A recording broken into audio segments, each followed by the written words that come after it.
Assalamualaikum warahmatullahi wabarakatuh. Sahabat muslimku semua, di video kali ini kita akan membahas tentang tata cara atau urutan haji secara lengkap dari awal sampai akhir. Haji adalah rukun Islam yang kelima dan merupakan ibadah yang wajib bagi setiap muslim yang mampu, baik secara fisik maupun finansial, untuk pergi ke Baitullah di Mekah dan menjalankan serangkaian ibadah tertentu pada waktu dan cara yang khusus. Dan berikut adalah urutan tata cara haji yang harus kita ingat dari awal sampai akhir. Di antaranya, yang pertama membaca niat dan memakai pakaian ihram. Ihram adalah memakai pakaian serba putih yang tidak dijahit bagi laki-laki dan menutup seluruh aurat kecuali wajah dan telapak tangan bagi perempuan.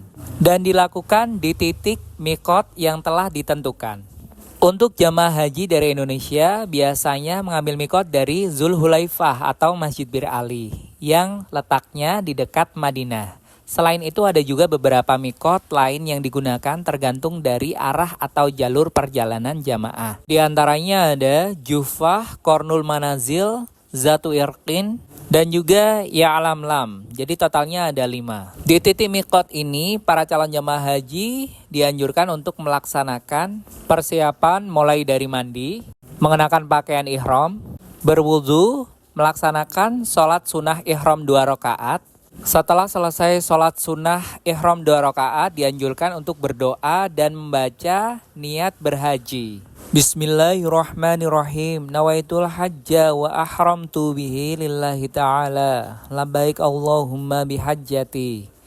Ya Allah, aku niat haji dan berihram karena Allah Ta'ala. Aku sambut panggilanmu ya Allah dengan berhaji. Setelah memakai pakaian ihram, jamaah haji dilarang melakukan hal-hal sebagai berikut. Untuk laki-laki dilarang memakai pakaian biasa yang berjahit, memakai alas kaki yang menutup mata kaki, menutup kepala dengan peci maupun topi atau yang lainnya. Untuk jamaah wanita dilarang memakai kaos tangan dan juga penutup muka.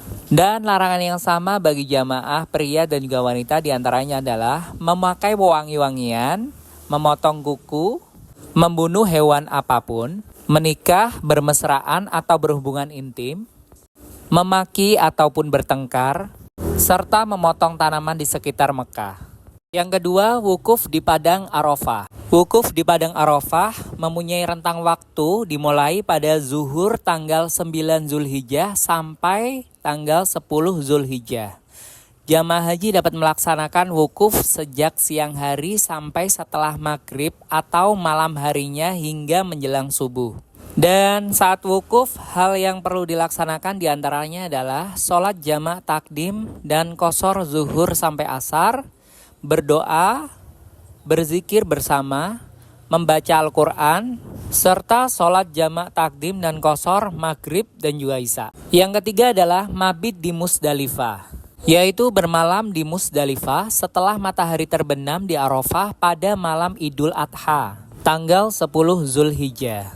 Dan kegiatan yang dilakukan yaitu mengambil batu kerikil untuk melempar jumroh di Mina sebanyak 49 atau 70 butir. Yang keempat adalah melontar jumroh Aqobah. Dilaksanakan pada malam Idul Adha pada tanggal 10 Zulhijjah dengan melempar batu kerikil sebanyak 7 kali lemparan. Sekali lempar 1 kerikil. Jadi menggunakan 7 buah kerikil. Harus dilempar satu persatu, tidak boleh sekaligus. Dan batu yang sudah dilempar atau sudah dipakai tidak boleh digunakan lagi untuk melempar. Yang kelima, tahalul awal atau memotong rambut. Minimal 3 helai. Untuk pria disunahkan dicukur sampai botak dan untuk perempuan secukupnya. Selesai tahalul awal, dibolehkan mengganti pakaian dengan pakaian biasa. Dan diperbolehkan melakukan kegiatan di luar rukun haji.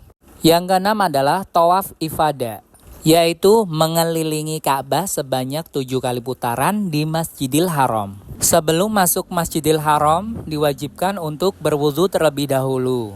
Setelah itu, masuklah ke Masjidil Haram dari pintu mana saja, namun disunahkan masuk dari pintu As-Salam atau Babus Salam. Sebagaimana yang dicontohkan oleh Rasulullah Muhammad SAW. Dan saat masuk Masjidil Haram, jangan lupa untuk mengucapkan doa, Bismillahirrahmanirrahim. Bismillahi wassalatu wassalamu ala rasulillah. Allahumma ftahli abwaba rahmatik. Artinya, dengan nama Allah, salawat dan salam untuk Rasulullah. Ya Allah, bukakanlah untukku pintu-pintu rahmatmu. Amin. Kemudian masuk ke area Ka'bah dan mulai tawaf dari area tarik garis lurus Hajar Aswad atau ada tanda lampu hijau. Dan lakukan tawaf atau mengelilingi Ka'bah sebanyak 7 kali putaran. Selanjutnya nomor 7 adalah sa'i, berjalan bolak-balik antara Bukit Sofa dan Bukit Marwah. Dilakukan sebanyak 7 kali. Dihitung dari Bukit Sofa menuju Marwah itu dihitung 1 kali. Dan sebaliknya dari Marwah ke Bukit Sofa 1 kali. Sa'i dilakukan dengan berjalan pelan, namun ada tanda hijau yang disunahkan untuk berlari-lari kecil. Dan di antara pilar hijau tersebut disunahkan untuk membaca Bismillahirrahmanirrahim. Rabbighfir warham wa'fu watakarram watajawaz amma ta'lam. Innaka ta'lamu ma la na'lamu innaka antallahul a'azzul akram. Amin. Artinya, ya Allah, ampunilah, sayangilah, maafkanlah, bermurah hatilah dan hapuskanlah apa-apa yang Engkau ketahui dari dosa kami. Sesungguhnya Engkau Maha mengetahui apa-apa yang kami sendiri tidak tahu. Sesungguhnya Engkau, ya Allah, Maha tinggi dan Maha pemurah. Amin. Yang ke-8 adalah tahalul kedua atau memotong rambut sebagian, minimal 3 helai. Setelah sa'i, jamaah melakukan tahalul kedua yang menandakan seluruh larangan ihram telah berakhir.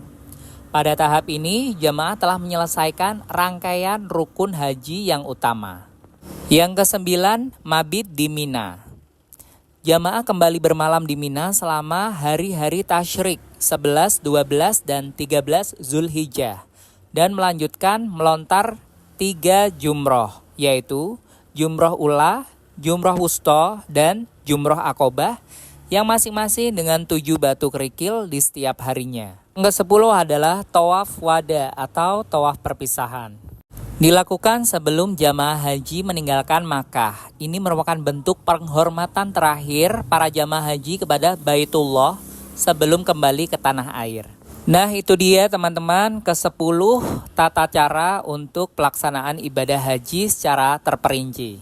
Semoga menambah pengetahuan serta wawasan kita tentang ilmu dalam berhaji. Dan semoga yang belum berhaji insya Allah akan segera Allah panggil untuk dapat melaksanakan ibadah haji di tahun-tahun berikutnya. Syukur-syukur insya Allah bisa haji furoda, agar ibadah haji dapat dilaksanakan lebih khusyuk, lebih nyaman, dan lebih berkah tentunya.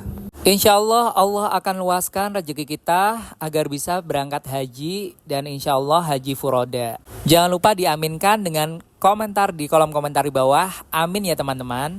Dan bagi saudara muslim yang Allah panggil di tahun ini untuk berangkat dan melaksanakan ibadah haji di 1446 Hijriah atau 2025, semoga ibadah hajinya lancar, diberikan kemudahan, dan menjadi haji yang mabrur. Selamat sampai kepulangan ke Indonesia. Amin ya Rabbal Alamin. Dan terima kasih banyak sudah menyaksikan video ini sampai selesai. Bila teman-teman menyukai video ini, jangan lupa subscribe, like, komentar, dan nyalakan lonceng notifikasi biar nggak ketinggalan ilmu bermanfaat dari YouTube channel Jujur Al-Fajr. Dan bagi yang ingin berencana berangkat ibadah haji, perhatiin video ini ya. Assalamualaikum warahmatullahi wabarakatuh. Alhamdulillah jamaah Al-Fajr keluarga haji 1446 Hijriah telah tiba di Hotel Madinah. Sekarang kita sedang membagikan kartu nusuk. Nah, apa sih kartu nusuk haji? Jadi, kartu nusuk haji adalah identitas resmi yang dikeluarkan oleh pemerintah Arab Saudi bagi para jamaah haji. Dan perlu diingat, setiap jamaah yang berhaji wajib memiliki kartu nusuk ini. Dan tidak hanya itu, kartu nusuk ini hanya bisa didapatkan oleh jamaah yang telah memiliki visa haji resmi. Kami sangat bersyukur karena Biro Al-Fajr telah mendapatkan kartu ID nusuk untuk para jamaah kami. Ini adalah bukti komitmen untuk memastikan bahwa setiap jamaah Al-Fajr dapat beribadah dengan tenang, nyaman, dan sesuai dengan ketentuan yang berlaku. Nah, jadi bagi Anda yang berencana ingin menunaikan ibadah haji, jangan ragu hubungi kami. Al Fajr, haji mudah langsung berangkat.